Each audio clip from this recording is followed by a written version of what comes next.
إن الحمد لله نحمده ونستعينه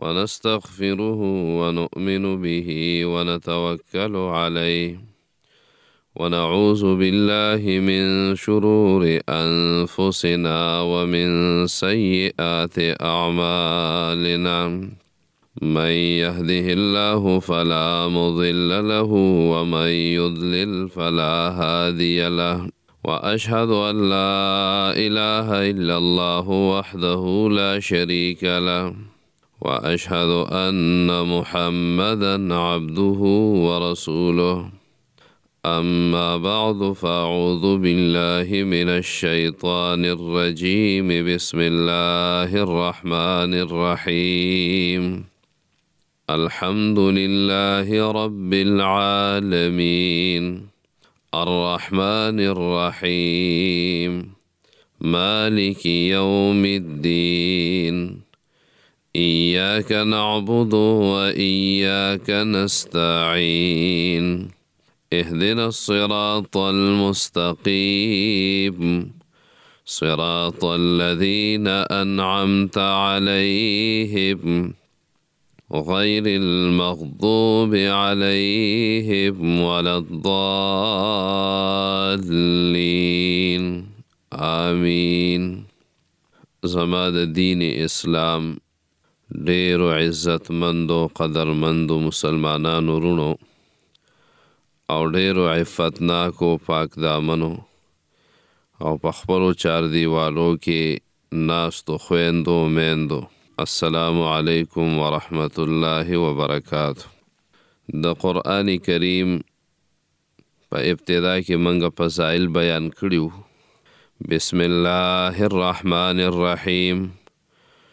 شروع کوم خاص په امداد د نوم د الله چې بے حد مهربان دی او همیشه مهربان دی. الحمد ټول کامل صفتنا لله خاص الله لره دی. رب العالمین چې رب د ټول عالم دی، چې رب د ټول مخلوقاتو دی. الرحمن الرحیم چې بے حد مهربان دی او همیشه مهربان دی. مالک یوم الدین چې مالک او واکدار د ورځې د جزا دی، واکدار د ورځې د قیامت دی. ایاک نعبدو خاص تا عبادت و بندگی کو منگا اے اللہ. ایاکا خاص تا لرا اے اللہ نعبدو منگا عبادت و بندگی کو و ایاک نستعین او خاص تا نا اے اللہ منگا امداد غواړو د بل چا نه امدادونه نه غواړو. اهدنا الصراط المستقیم الله وخایا منګ ته لاره سمه. اهدنا وخایا منګ ته الصراط المستقیم سمه لاره. نو دا خو یو معنا وه. بل منګ ویلیو چې د اهدنا یوه معنا شوې ده په ثبتنا باندې. زاد المسیر کې علامه ابن جوزی رحمه الله دا ټولې معنی لیکلي دي. نو د ثبت نه چې شي نو دا معنی به شي چې الله منګه مضبوط که په دې صراط مستقیم باندې. صراط مستقیم خو دې راته ښودلی چې دا قرآن دی، د رسول الله صلی الله علیه وسلم مبارک احادیث دي، هغه خو دې راته ښودلي دي. خو الله په دې باندې منګه مضبوط که، اوس استقامت پې راله راکه او ټینګ هم پې پاتې که. ځکه دا نیغه لاره په دې کې کله کله ډېر مشکلات راځي. په دې نیغه لاره کې شیطانان هم ځای په ځای وسوسې اچوي، کږی دي. نو دا عوارض پکې ډېر راځي. الله د دې نه بچ که. نو زما خپله د دې اهدنا معنی چې په ثبتنا باندې وشي نو دا راته ډېره غوره ښکاري او ښایسته معنا ده. صراط الذین انعمت علیهم. صراط الذین لار د هغه کسانو انعمت علیهم چې تا انعام کړی دی په هغوی باندې. نو صراط الذین لار د هغه کسانو. انعمت دا د انعام نه مأخوذ دی او اخیستی شوی دی. په دې کې لږ وضاحت کو. تاسو ته مخکې ما ویلیو چې یو به زړه نه تنګوئ. ګوره شیطان وسوسې اچوي مختلف قسمه. تا ته به وایي چې دا خو په سوره فاتحه کې او په یو ټکي کې دومره خبرې دي او دا چې ته ټول قرآن ختمې کله به او د انسان په فطرت کې خدا پرته ده چې زه زر ختم وکم او بس دا ټوله ترجمه م یاده کم او قرآن یاد کم. نو دا خو ښه شوق دی چې یو انسان دا حرص کوي او دا کوشش انخلولی چې زه قرآن ختم کم او یاد کم. خو دی مایوسه کې مړه دا به کله ختمیږي، مایوسي به نه راولئ، خپلې جذبې به ژوندی ساتئ. تاسو ته ما ویلي صرف په سورة الفاتحه کې زه لږ دا وضاحت ډېر کوم د دې دپاره چې دا موږ په مونځ کې روزانه وایو، بار بار وایو. او زمونږ د درس ته به داسې مشران سپینګیري ناستي چې ناظره به یې نه ویلي، داسې میندې به زمونږ ناستي مشرانې زنانه چې هغوی به قرآن کریم په ترجمه په ناظره باندې هم نه ویلی. نو که موږ صرف لفظي ترجمه کوو نو هغوی به تې دومره څه زده نه کړي. نو چې موږ پکې لږ وضاحت کوو، منځ منځ کې لږې ډېرې خبرې وکړو، نو دا عامې خبرې چې ما هغوی زده کړي د قرآن دا تلاوت او اواز صرف واوري نو ثوابونه به هم وشي، او یو څو خبرې خو به عامې زده کړي که نه. نو چې په مونځ کې وایي نو یو خاکه بیا ذهن ته راشي، یو خلاصه بیا ذهن ته راشي. نو دې دپاره موږ دې کې وضاحت کوو انشاءالله د ورځ 2-3 کې زموږ سورة الفاتحه اختتام ته رسي. نو دا به اولنی سورت چې دا به موږ په ترجمه او تفسیر باندې ووایو، نو بیا به ورپسې انشاءالله سوره بقره شروع شي. نو هغې کې به بیا روان سبق یې زمونږ هغه هم داسې په جلتۍ نه وایو چې صرف لفظي ترجمه کوو، هغې کې به 2-3 آیتونه یې ورسره به انشاءالله تفسیر هم کوو، ترجمه به می، تفسیر به می، او آیتونه به هم 2-3 وایو. نو تاسو به انشاءالله ترجمه هم زده کوئ، تفسیر به هم زده کوئ، او اجر او ثواب یې خو ورته مخکې ما ویلی دی. نو انعام ته د انعام نه راغستی شوی دی. انعام د نعومت نه دی، په لغت کې ښه او نرم ژوند ته وایي. انعام په لغت کې څه ته وایي؟ ښه او نرم ژوند. په اصطلاح کې بیا نعمت په 2 قسمه دی، یو النعم الدنیویه بل النعم الاخرویه. یو دنیاوي نعمتونه دي، یو د آخرت نعمتونه دي. دنیاوي نعمتونه په 2 قسمه دي، یو ته وهبي وی بل ته کسبي وی. دا زده کوي. وهبي دې ته وایي چې په هغې تاسو محنت نه دی کړی، څه کوشش دې نه دی کړی، خو چې ستا ضرورت دی نو الله درله درکړی دی. او کسبي هغې ته وایي چې تا پې ځان کړولی دی نو تا ته میلاو شوی دی. نو دا د الله رب العالمین خو مخکې دا یو خبره زده کوي په سورة النحل کې، او دغه رنګې په سورة ابراهیم کې، سوره نحل آیت نمبر 34، او په سورة ابراهیم کې الله رب العالمین فرمایي وآتاکم من کل ما سألتموه. الله وایي درکړیم دي تاسو ته ټول هغه څیزونه چې تاسو ورته محتاج یې. تاسو چې څومره څیزونو ته محتاج یې الله وایي درکړي مې دي. وَإِن تَعُدُّوا نِعْمَةَ اللَّهِ، او که تاسو شمارئ نعمتونه د الله لا تحصوها، نو د الله نعمتونه نشئ شمارلی. که د الله رب العالمین نعمتونه شمارئ نو شمارلی نشئ. دومره نعمتونه یې کړي دي، نو چې دومره نعمتونه وکړي چې ته شمارلی نشي، نو دا د عبادت لایق دی که نه دی؟ او چې تا باندې دومره نعمتونه الله کړي دي او ته بل چاته سجدې لګې، ته بل چاته سر راښکته کې، ته د بل چا په نوم باندې نظر او منښتې کې، ته د بل چا نه امدادونه غواړې، نو دغه الله به خفه کېږي نه، دغه الله به ناراضه کېږي نه.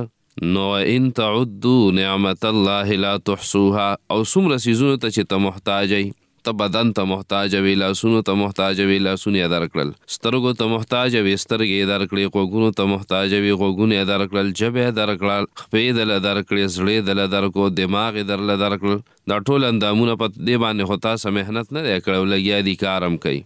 ځمکې ته محتاج وې، الله درله پیدا کړي، اسمانونه یې درله پیدا کړي، غرونه یې درله پیدا کړي، سیندونه یې پیدا کړي، ونې بوټي پیدا کړي، نور او سپوږمۍ پیدا کړي، ورځ او شپه پیدا کړې ده. دا ټول د الله رب العالمین نعمتونه دي. اوبو څښلو ته محتاج یې، نو څومره بېسیاره پیدا کړي، خړه ځمکه د خړې خاورې د دې وضاحتونه او بیا راشي او داسې ښایسته اوبه ترې راوباسي چې نه پکې د خاورې خواني، نه پکې د مالګې خواني، نه پکې د ونې بوټو د جرلو بوټو خواني، نه داسې بدبویي پکې هم نه وي، داسې بوی موی پکې نشته، رنګ یې څومره عجیبه رنګ دی. نو دا الله رب العالمین ستا لپاره دا نعمتونه بېسیاره پیدا کړي، دې ته وهبي نعمتونه وایي. ته چې څومره ته محتاج یې نو الله رب العالمین هغه ټول تاله درکړي دي. بل دي کسبي چې انسان په محنت کړی دی، نو دا بیا په 2 قسمه دي، یو جسمانی دی او یو روحانی دی.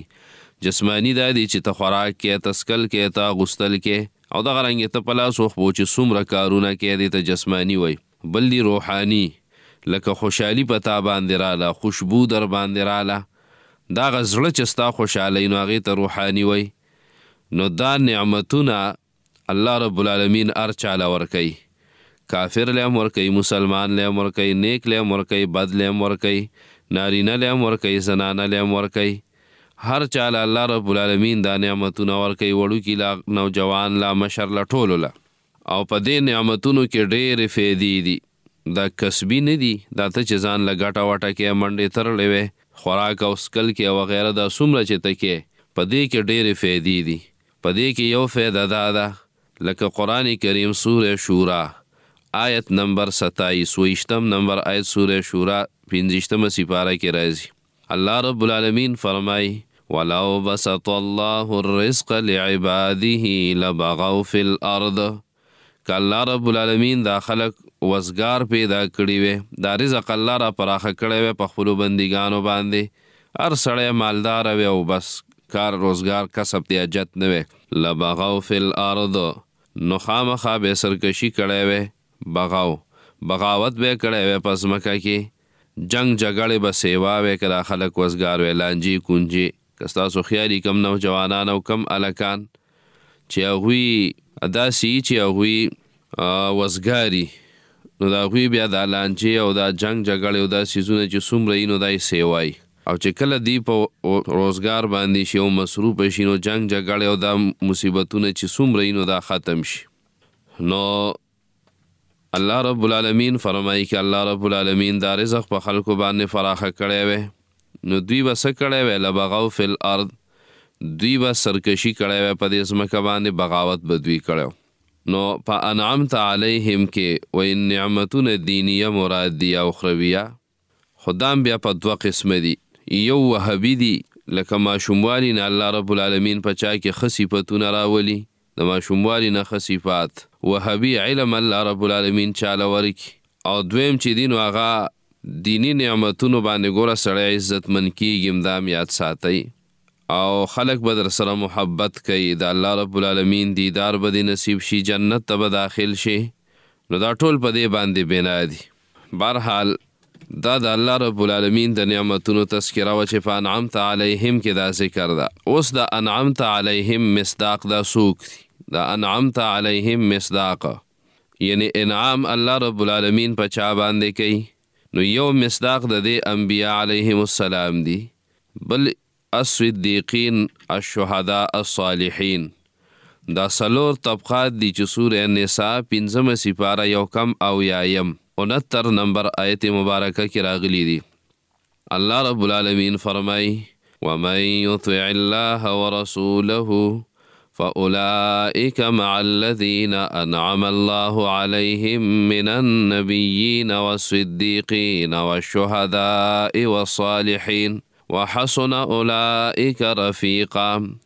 چا چې د الله تابعداري وکړه، د الله د حکمونو، او چا چې د پیغمبر تابعداري وکړه، په اولئک نو دغه خلق، د تابعدار خلق، مع الذین دا به دغه کسانو سره انعم الله علیهم چې الله انعام کړی په هغوی باندې چې پیغمبران دي، صدیقین دي، شهدا دي، صالحین دي. وحسن اولئک رفیقا، او د دې خلکو دا ښایسته ملګرتیا ده. نو ګوره انعام الله په چا کوي؟ په انبیاو باندې. دویم په صدیقین د رښتیاو صفت به په ځان کې راولي. دریم شهدا دي، نو شهادت اوچته مرتبه ده. او څلورم نمبر صالحین، نیکان خلق صالحین چې هم پکې راشي. دغه رنګې سورة مریم 58 نمبر آیت مبارکه 14 سپاره کې راځي اولئک الذین انعم الله علیهم من النبیین من ذریة آدم وممن حملنا مع نوح ومن ذرية إبراهيم وإسرائيل وممن هدينا واجتبينا.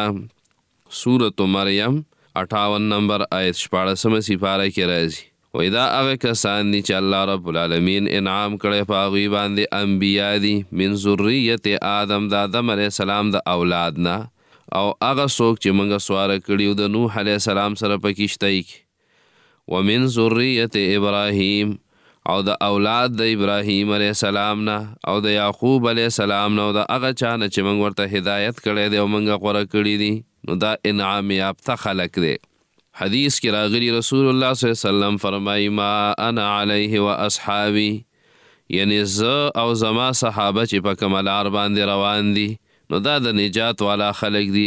امام ترمذی رحمه الله دا حدیث نقل کړی. په معالم التنزیل کې امام بغوی رحمه الله لیکلی وی د دین مراد هغه څوک دي چې انعمت علیهم بالهدایت والتوفیق، چې تا فی انعام کړی دی په هدایت او په توفیق د هدایت سره.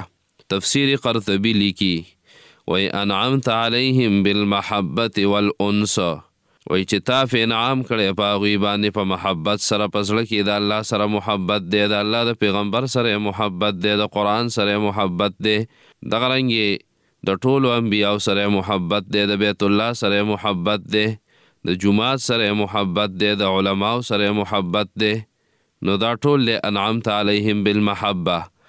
دغه رنګې د خپل مور او پلار سره محبت ساتي، د هر یو سپینګیري مسلمان سره.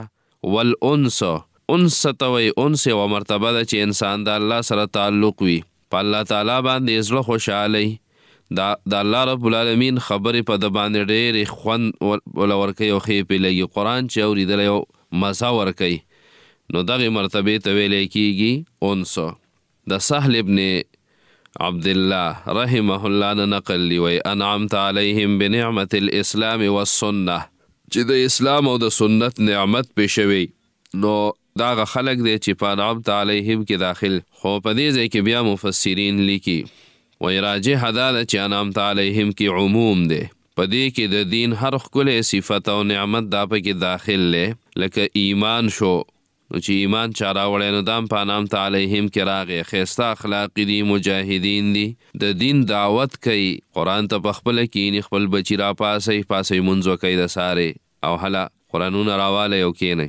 کومو بچوی پکې لسم کړی، یتمه پورې سکولي ویلی، قلم او بالپن راوالی، کاپي راوالی، شابه لیکل وکئ، دا ستاسو اولنی پیریډ د قرآن دی، وروسته به بیا نور پیریډونه سکول کې الی. دغه رنګې کور کې زنانه راپاسئ چې شابه یې منځونه وکئ او راغونډې شئ قرآن ته کښېنئ، تاسو ته صفا اواز راځي په کور کې ارته دننه پیریډ لګي روزانه، دا خو هم خوش قسمتي ده، دا خو در باندې د الله نعمت دی. نو انعمت علیهم کې یو نعمت دام دی که نه چې ستا په کور کې ته دننه کمره کې ناستې، تا ته قرآن بیانیږي، هغه د لارې مزلې پکې نشته، د فتنو د فسادونو زمانه دا ټولې قیسې ته کټ شوې او ډېر په اسانه باندې تا ته دا اواز را رسي.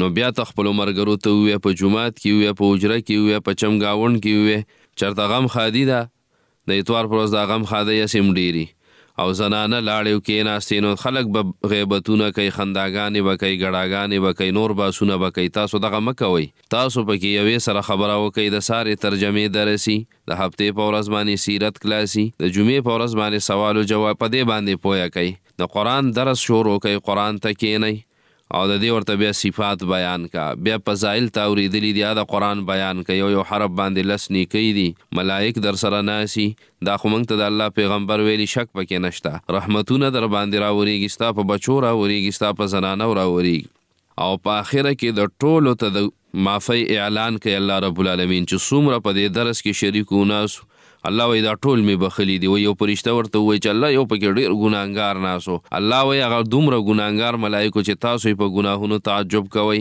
هغه مې پکې معاف کړی دی، الله قتلونه معاف کوي، الله بې حیایي معاف کوي چې توبه وباسي، الله رب العالمین هر قسمه ګناه په توبه باندې معاف کوي، داسې ګناه نشته چې نه معاف کیږي. نو نا امیده کیږئ به نه، ګناهګار سړی چې نا امیده شي وي د هغه نه ابلیس جوړیږي، نا امیدي به نه راولي، دا د ښه خرابوي. ستا داسې رب دی چې د 100 کالو کوپر هم په لا اله الا الله معاف کوي، د 1000 کالو کوپر هم معاف کوي. یو کس 100 مړي کړي ستا به څه ګناهونه یې مړه، یو کس د 100 مړي کړي دي بني اسرائیلو کې، پیغمبر علیه السلام فرمایي چې توبه ویسته، مرګ ول راغی، جنتي پرشتو ته روح واغستو، 100 مړي په یو توبه باندې معاف کړل. او الله رب العالمین فرمایي حدیث قدسی دی، یا ابن آدم لو بلغت ذنوبک عنان السماء ثم استغفرتنی غفرت لک.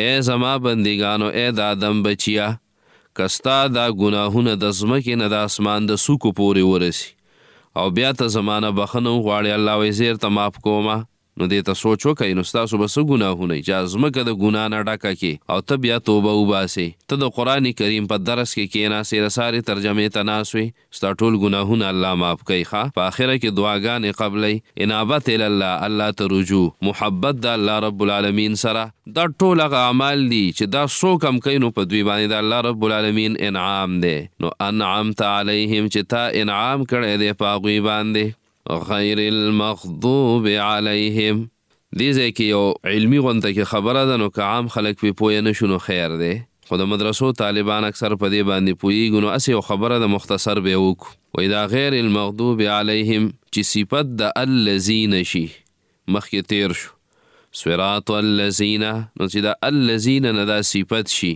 نو معنی به دا شي لار د هغه کسانو چې غضب نه دی کړی شوی په هغوی باندې لار د هغه کسانو چې غضب نه دی کړی شوی په هغوی باندې او که چرته دا صفت د الذین نشي بلکې دا مضاف الیه چې قایم مقام د مضاف کې او مضاف دلته حذف دی نو اصل به داسې شي چې غیر صراط المغضوب علیهم نو بیا به معنی دا شي چې نه لار د هغه کسانو چې غضب کړی شوی په هغوی باندې دوه معنی دلته کېږي یو معنی دا ده انعمت علیهم صراط الذین لار د هغه کسانو انعمت علیهم چې تا انعام کړی دی په هغوی باندې غیر المغضوب علیهم او لار د هغه کسانو چې غضب نه دی کړی شوی په هغوی انعام پې شوی او غضب پې نه شوی ولا الضالین او نه دوی ګمراهانو نو دویمه معنی به دا شي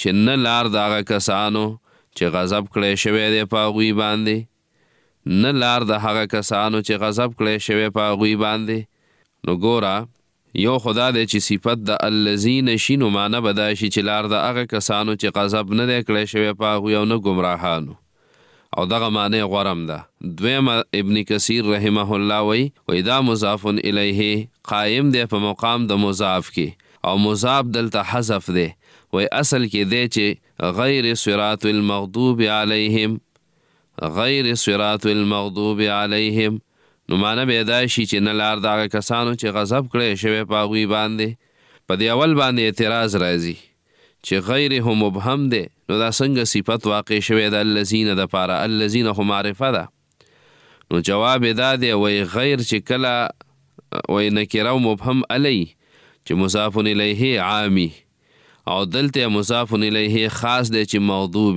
دی لہذا دا مضاف شو خاص تا نو معرفه شوه چې کله مضاف شي خاص تا او عام ته نه نو دا معرفه شوه نو معرفه د معرفې دپاره صفت واقع کیدی شي دغه خو پکې منځ کې یو خبره وشوه مغضوب چې دی نو دا د غضب نه دی د دې نه ماخوذ دی او غضب چې دی نو دا په قرآن کریم کې څلېرویشت کرته استعمال شوی دی دا ویلی کېږي غصې د الله رب العالمین ته نو ګوره غصه د انسان صفت هم دی خدا د الله رب العالمین صفت هم دی او قرآن ذکر کړی دی تعویلاتو ته پکې حاجت نشته اوس د غضب اسباب څه دي دا زده کوي غضب په څه وجه په انسان باندې راځي نو دې دپاره یو څو اسباب دي چې قرآن ذکر کړي دي نمبر 1 اولنی سبب تبدیل النعمه د الله رب العالمین نعمت بدلول لکه توحید یو نعمت دی نو په شرک باندې بدل کې په شرک پسې روان شي نو دا هم د الله نعمت بدل کو سنت د پیغمبر علیه السلام دا یو لوی نعمت دی نو دا په بدعت پسې روان شي سنت پریدي او دغه رنګې اسلام پریدي په کفر پسې روان شي دغه رنګې قرآن کریم پریدي په نورو کتابونو باندې سر شي نو دا د الله رب العالمین نعمت بدل کو قرآن کې الله رب العالمین فرمائی سورة ابراہیم کې علم تر الى الذین بدلوا نعمت الله کفرا واحلوا قومهم دار البوار جهنم یصلونها وبئس القرار آیت نګوري هغه کسانو تبدلوا نعمت الله کفرا چې بدل کو نعمت د الله په کفر باندې واحلوا قومهم دار البوار او بویتو خپل قوم داخل کو خپل قوم کور د هلاکت ته چې جهنم دی یصلونها دوی بننوزي دې ته داخلیږي به دې ته وبئس القرار او ډېر بد ځای د ورتلو دی، ډېر بد ځای د ورتلو دی. نو د الله رب العالمین نعمت بدلول، نو دا د الله رب العالمین د غضب سببي. سورة البقره 61 نمبر آیت کې دی یهود اویل ولن نصبر على طعام واحد، هیڅ چرې منګه صبر نه کوو په یو قسمه خوراک باندې. بني اسرائیلو لبا د یهودو لبا څه شی راتلل؟ مړزان او ترنجبین دا به خوړل او دا به له مفت راتلل او بس تازه تازه به راتلل. نو دوی موسی علیه السلام ته وویل چې موږ له خدا یو قسمه خوراک نه دی پکار، موږ له څه پکار دي؟ من بقلها و قصائها و فومها و عدسها و بصلها، بادرنګ پکار دی او پیاز او ټماټر پکار دی، اوږه پکار ده، د مسورو دال پکار دی او دا څیزونه یې وغوښتل. نو ګوره تا له الله رب العالمین مړزان، نن سبا د مړز غوښه قیمتي غوښه ده په دې ټولو غوښو کې، او دوی ته به مفت میلاوېدل او خواري او محنت پکې نه و، پټي اړول پکې نه و. دا زمینداره څومره ګران کار دی، دا دیاړیانې او مزدوران هېڅ پکې نه و. نو چې د الله هغه نعمت بدل کو، نو څه چل وشو؟ وضربت علیهم الذلة والمسکنه، نو راله په دوی باندې ذلت معنی خواري پې راله. دا یاد ساتئ، امام بخاری یو حدیث نقل کړی دی، رسول الله صلی الله علیه وسلم په مدینه کې په یو کور کې جغ او بیلچه او کودال او دا د زمیندارۍ چې کوم څیزونه یې داسې دا څیزونه یو کور کې ولیدل، رمبی شو، لور شو. نو پیغمبر علیه السلام ویل دا چې کوم کور ته راشي نو هلته ذلت راولي. ذلت معنا خواري. نو ستاسو ګورئ که نه یو زمیندار به 10 جریبه ځمکه به یي، 40 جریبه ځمکه به یي، 100 جریبه، خو دی به داسې کپړو کې که نه چې هر ټیم خولې به هم پي، خاورې به هم پې پرتي، خړ پړ به یي، او کله چې مونځ هم کوي ستی په پوله وکړي په پټي کې، او یا راشي کور ته مونځونه هم ګډوډي. نو دا ذلت ویل دا څیزونه چې کور ته ننوځي. نو ټولو نه بهترین چې دغه دی د مال د غنیمت دی چې انسان مجاهدي نو دته چې کوم غنیمت میلاویږي. دویم بیا تاجر دی چې تجارتونه کوي، دا ډېر برکتي مالي، او بیا دغه شانتې مراتب دي په دې کې. خو دا زمینداري چې ده نو دا پکې ډېر یو ستړی کار دی. ذلت معنی ستړیوالی پکې دی. والمسکن او غریبي. نو دی بني اسرائیل هم بس بیا علاقې ورته وښوده، ویل لاړ شئ دغلته پټي دي، ځمکې دي، بس دا کرونده کوئ، نو دغه مصیبت دغه وخت نه را په غاړه شو. وباءوا بغضب من الله، او دوی د الله نعمت بدل کو نو اخته شو په غصه د الله کې. نو څوک چې د الله نعمت بدلی نو دا د الله رب العالمین په غضب او په غصه کې راځي. دویم نمبر الکفر بغیا، د عناد د وجې نه د حق نه انکار کول.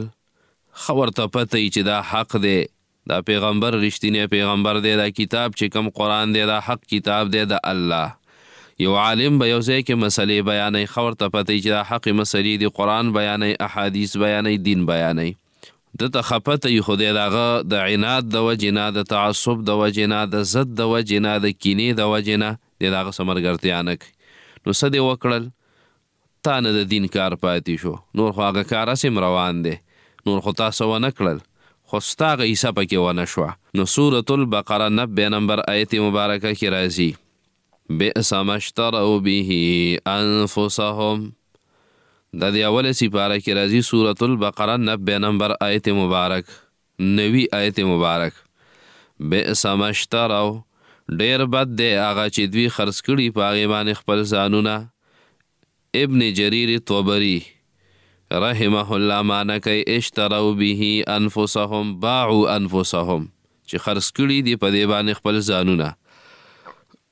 او دا اشتروا چې دی دا د ازدادو نه دی، د اغوستلو په معنا باندې هم راځي او د خرڅولو په معنا باندې هم راځي.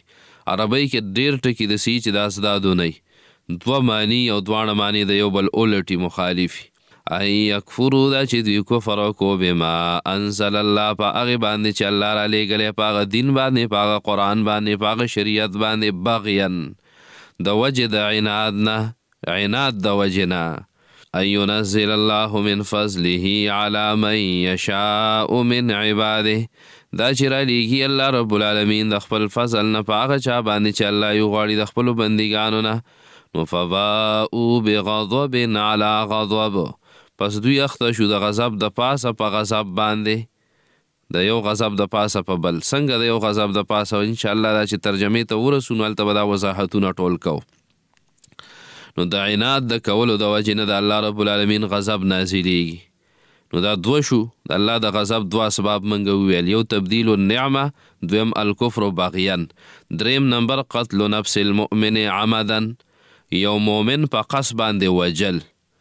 دا ګوره یاد ساتئ، په معمولی خبره ټوپک او تمانچې ته ملاس کوئ چې بس زر تمانچه راواله او بوډ وه.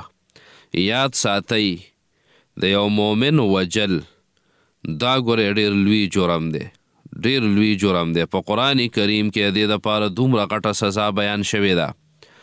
سوره نساء 93 نمبر آیت مبارکه کې راځي، 15 سپاره کې، سورة النساء آیت نمبر 93.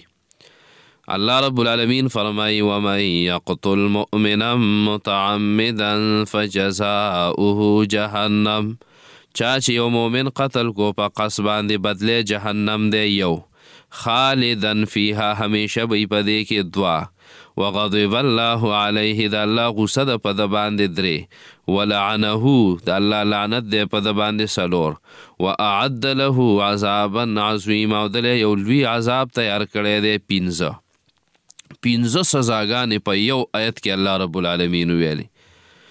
د دې وجې نه حدیث کې راځي وایي په ګپ کې او په ټوقه کې چاته به تمانچه نه نیسي، مخامخ په ګپ کې او په ټوقه کې به هم نه نیسي. او مسلم شریف حدیث دی وایي شیطان راځي او دا ګوته پې درله خوځوي چې ستا نه یو مؤمن قتل کي. نو دې کې به دومره احتیاط کې. او که چا یو مؤمن په قصد باندې قتل کوي، که یو کس بیت الله وران کی او بل کس یو مؤمن ووجني، نو دا مؤمن چې وجلی دی نو دا غټ ګناهګار دی، دا هغه نه چې بیت الله وران کړی دی. دې ته سوچ کوئ، بیت الله پسې چې ابرهه را روانو نو کاڼو باران پې وشو، ټول یې مردار کړل. الله خپل کور حفاظت کاو. حدیث کې راځي چې د مؤمن مال د عزت او د وینه، پیغمبر علیه السلام په آخري خطبه کې نصیحتونه کړي ویل ګوره د مؤمن وینه چې ده نو دی له حفاظت الله ورکړی دی، د وینه به نه تویې، د مال حفاظت به کې، مال به نه خرابې، د عزت به نه خرابې. دا ډېر غټ کبیر ګناهونه دي چې دا انسان هلاک کوي او تباه کوي. نو دې به ګوره خیال ساتئ ښه. وایي که یو طرف ته د یو مؤمن په قتل کې، حدیث کې راځي، حدیث قدسی دی، الله رب العالمین فرمایي که د یو مؤمن په قتل کې د ځمکې و اسمانونو والا ټول شریکي، الله وایي دا ټول به پې زه قصاص کې قتل کم، هلاک به کم، او په دې میس پروا نشته. دا ټول ملایکه او دا ټول انسانان که پکې شریک. نو د مؤمن وجل دا ډېره غټه خبره ده. خو په دې انسان باندې چا چې په قصد باندې یو مؤمن قتل کو، په ده باندې د الله رب العالمین غضب دی، غضب غصه ده پې د الله. څلورم نمبر د غضب اسباب، د الله رب العالمین د غصې سبب. څلورم نمبر النفرت عن الاسلام والطعن فيه، د اسلام نه نفرت کول او په دې کې عیبونه رایستل.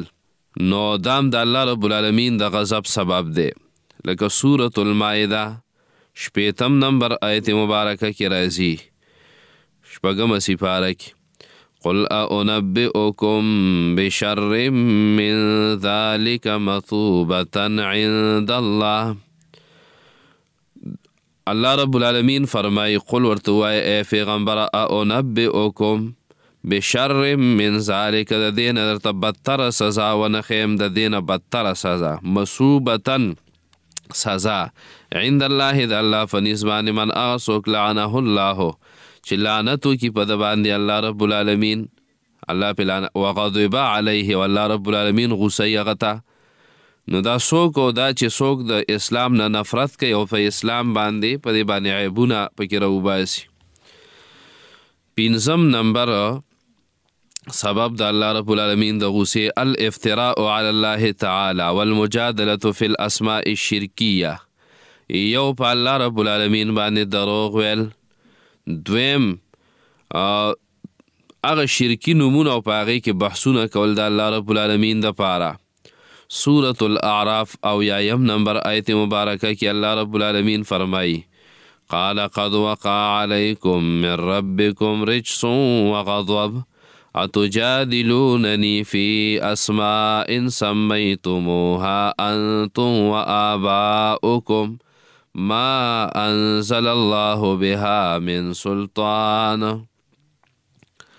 د هود علیہ السلام حکایت کې الله رب العالمین د عادیانو په باره کې قال قد وقع علیکم یقینا واقع کړی دی په تاسو باندې الله واقع کړی دی په تاسو باندې من ربکم ستاسو د رب د طرف نه واقع شوی دی په تاسو باندې ستاسو د رب د طرف نه رجسون عذاب وغضب او غصه د الله او اتجادلونني فی اسماء سمیتموها او تاسو زما سره په هغه نومونو کې بحث کوئ چې تاسو په خپله دا نومونه ایښودي د الله د طرف نه شرکي نومونه دي نو د ځان نه نومونه مقرر کړي شرکي او نسبت به الله رب العالمین ته کاو نو په دې خلکو باندې د الله رب العالمین غضب دی غوسه ده. شپږم نمبر الارتداد عن دین الله مرتد کېدل د الله رب العالمین د دین نه د الله رب العالمین د دین نه اوړېدل او یهودیانو ته سړی واوړي نسواراو ته واوړي پرویزیانو ته واوړي قادیانانو د هغوی سره ملګرتیا شروع کړي نو د الله رب العالمین په دې خلکو باندې غضب دی. سورة النحل 14 سپاره آیت نمبر 106 الله رب العالمین فرمای سورة النحل آیت نمبر 106 من كفر بالله من بعد إيمانه إلا من أكره وقلبه مطمئن بالإيمان ولكن من شرح بالكفر صدرا فعليهم غضب من الله ولهم عذاب عظيم. الله رب العالمین فرمای چا چې کفر وکړو په الله باندې رستو د ایمان نه چا چې کفر وکړو په الله باندې رستو د ایمان نه نو ولکن من شرح بالکفر صدرا هغه څوک چې کولاو شو کفر ته د سینه فعلیهم غضب من الله په ده باندې غصه ده د الله غضب او غصې ته دی مستحق شو ولهم عذاب عظیم دوی لوی عذاب دی. خو دې منځ کې الله فرمای الا من اکره وقلبه مطمئن بالایمان مگر هغه څوک چې دی مجبوره شو په سر یې وله تمانچه ایښې ده چې شابه د کوپر کلمه ووایه په سر باندې وله تمانچه ایښې ده توره یې پرېښودله چې علالوم د شابه داسې داسې چل وکړه قرآن پسې څه ووایه پیغمبر پسې ووایه الله پسې ووایه نو که په دغه ټیم کې ده وویل څه او زړه په ایمان باندې مطمئن دی نو دی ګناهګار نه دی دی د ایمان نه خلاصیږي خو بیا هم که فرض که دی ونه وی او هغه قتل کو ډزې پې وکړو په تورې وواو نو شهید دی اوچته درجه د شهادت ورته میلاو شو اوچته درجه د شهادت دا ورته میلاو شو نو او صحابه کرامو داسې کړي هم دي ښه انشاءالله دا به راشي په سیرت کې حبیب ابن زید رضی الله عنه چې مسیلمه کذاب راوستو نو لاس یې ترې پرې کو د لاس یې وله درې ځای کټ کو په چاړه باندې لاندې یې ترې وغورځاو بیا یې وله دا بل لاس په توره باندې جلاد وی او دا یو دا بل لاس یې مله درې ټوټې کو دغه شان یو خپه بله خپه خو د کوپر کلمې ونه ویله او دغه رنګې ګڼ واقعات دا به راځي. ابو مسلم الخولاني رحمه الله سود عنسي راونیو او اور ته یې وغورځاو اور ته خو هغه د کوپر کلمه ونه ویله او په هغه اور کې م الله بچ کو داسې بچ کو لکه ابراهیم علیه السلام چې بچ کړی دغه واقعه به م انشاءالله راشي سیرت کې به دا واقعات راځي تفصیلا بیا وایو. دغه شانتې دی اسود عنسي او بل کس راوستی او خپلې مخې ته یې کېنولی او لاسونه یې ترې پرې کړي خپې ته یې کټ کړی وې او هغه بیا هم د هغه نبوت نه ومنلی او دا یې د دې دپاره کړي و چې دا خلک پرې ویری. حدیث کې راغلی رسول الله صلی الله علیه وسلم فرمای رفع عن امتی الخطأ والنسیان وایي زما د امت نه خطا په خطا باندې الله څوک نه رانیسي د ده نه مړی وشو په خطا باندې په قصد یې نه دی کړی په خطا ته وشو نو دی ګناهګار نه دی خو دومره دا چې 2 میاشتې به پرله پسې روجې نیسي او د هغې دیت به ورکوي او که دیت ورته هغوی ماف کړو نو دیت پې نشته صرف روجې به نیسي. دا د دې دپاره دا چې دی خو لږ احتیاط کوي که نه، په خطا باندې دنه څنګه کس مړ شو، دا خو ډېر غټه خطا ده. والنسیان یردي تی، نو په دې باندې هم د دنه قلم اوچت دی، لکه روژه ده د دنه یردي اوبې پکې وڅکلې، چای پکې وڅکو، غرمې روټۍ یې پکې وخوړه، نو روژه یې پرې نه ماتېږي. ومستکرهو علیه، او دریم په هغې باندې پیغمبر علیه السلام وایي زما د امت نه قلم اوچت دی چې زور پې وشي، جبرن پې څوک یو کار کوي. وم نمبر د جهاد نه تښتېدل، میدان جهاد نه تښتېدل. سورة الانفال آیت نمبر 16 کې الله رب العالمین فرمایي ومن یولهم یومئذ دبره الا متحرفا لقتال او متحیزا الى فئة فقد باء بغضب من الله. ومن یولهم یومئذ دبره، الله رب العالمین فرمایي چا چې ور واړوله په دې ورځ د جنگ باندې خپله شا دشمن ته واړوله وتښتېدو، نو فقد باء بغضب من الله، دی اخته شو د الله په غوسه کې. خو دې منځ کې وایي چې لا متحرفا لقتال، کله جنگ د پاره جنگي چال په وجه باندې وتښتېد، مطلب وروسته شو. او متحیزا الى فئة، یا د ځان له لګیا او جنګ یې کاو پیدا نه کوله، نو خپلې ډلې له وروستو لاړ، نو په دې باندې خو نه دی ګناهګار.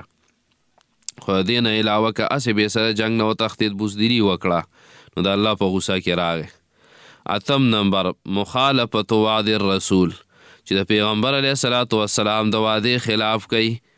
سورة طه آیت نمبر 86 کې الله رب العالمین فرمایي موسی علیه السلام د خپل قوم نه وعده اخیستې وه، نو هغوی د هغه وعدې خلاف وکړو، نو الله رب نو فرمایي ان یحل علیکم غضب من ربکم فاخلفتم موعدی. دا د موسی علیه السلام هغه حکایت کوي، ان یحل علیکم، دا چې نازل بکی په تاسو باندې، را بولي په تاسو باندې، غضب من ربکم، غضب د رب د طرف نه، د الله د طرف نه په تاسو باندې غضب راشي، غصه به در باندې نازلې شي د الله، عذاب بیا در باندې راشي. فاخلفتم موعدی، پس تاسو خلاف وکړو زما د وعدې خلاف هم وکړو. نهم نمبر سبب د الله رب العالمین د غضب او د غصې، الطغیان فی الرزق، چې الله رب العالمین چاله رزق ورکي، انسان له رزق ورکو او هغه پکې ناشکریانې شروع کی. ناشکری په رزق کې څه د حلال او د حرام تمیز پکې نه کوي. تا له دکان درکو، یو کس له نوکري ورکړه او دی پټواري دی، او یا یې ورله نوکري ورکړه او دی په تحصیل کې دی، او یا دی په تاڼه کې دی، او دی به رشوتونه علي. نو ګور الله رب العالمین تعالی د رزق انتظام وکړو، او ته به کې د حلال او د حرام تمیز نه کې. یا یو کس دی هغه له ډېر پټی وله ورکړی دی، او دومره غلی وشوه، غنم او جوار د پتورو او د سیلو او د ګلو نه بچ، او دی پکې عشر نه ورکوي، زکات نه ورکوي. یا درله الله پاک دکان درکړی دی او زکات پکې نه ورکوي، یا پکې عامې صدقې نه وباسي، نو د باندې د الله رب العالمین غضب دی. لکه سورة یا دلې مال ورکړی دی، نو دی پسه لګوي، دی هلکان راغونډ کي، د ماخوستنې گپ شپ، لډوګانې جوارۍ پکې کوي، کله دی لګیا دی فلمونه او ډرامې پکې ګوري، کله د ټنګ ټکور مجلسونه جوړوي، کله ډمې او اجلاګان راولي، هغه ګډوي او پیسې پیشیندي. نو دا ټول د الله رب العالمین غضب او غصه. یا دی اسراف کوي، نن یو ځای کې خوراکونه دي، 60 قسمه خوراک دی، او بل ځای کې دا خوراک کې هم لږه سادګي پکار ده، رسیا دومره دغه پکې نه دی پکار، نو په دې انسان باندې د الله غصه. سورة طه 81 نمبر آیت مبارکه کې یو اتیایم، سورة طه د 14مه سپاره کې راځي. الله رب العالمین فرمایي ولا تطغوا فیه فیحل علیکم غضبی، تاسو نه شکري مکوئ په دې کې، سرکشي مکوئ په دې کې، یعنی نازل بشي په تاسو باندې الله وی غضبی، زما غصه به در باندې راشي، غضب د الله. لسم نمبر سبب د الله رب العالمین د غضب او د غصې، المحاجة فی الله، د الله رب العالمین په باره کې جګړه کول، داغه د ذات په باره کې، داغه د صفاتو په باره کې، داغه د نومونو د اسماو په باره کې. سورة شورا 14 نمبر آیت مبارکه کې الله رب العالمین فرمایي، 15مه سپاره کې راځي والذین یحاجون فی الله من بعد ما استجیب له حجتهم داحضة عند ربهم وعليهم غضب ولهم عذاب شدید. څوک چې د الله رب العالمین په آیتونو کې جګړې کوي، والذین یحاجون فی الله من بعد ما استجیب له نو حجتهم داحضة، د دوی دا دلیل چې دی نو دا باطل دی، داحضة معنی باطلون عند ربهم وعليهم غضب، او په دوی باندې غصه ده د الله. دې جګړې کوي د الله رب العالمین په آیتونو کې رسو د هغې نه چې قبولوالی کړی دی، دې لره دی قبول کړي دي، کلمې ویلې ده، او دی بیا لګیا دی په دې کې جګړې کوي، نو د ده دا دلیل چې دی نو دا باطل دی. او په داسې خلکو باندې د الله رب العالمین غضب، او د غضب سره سره عذاب شدید.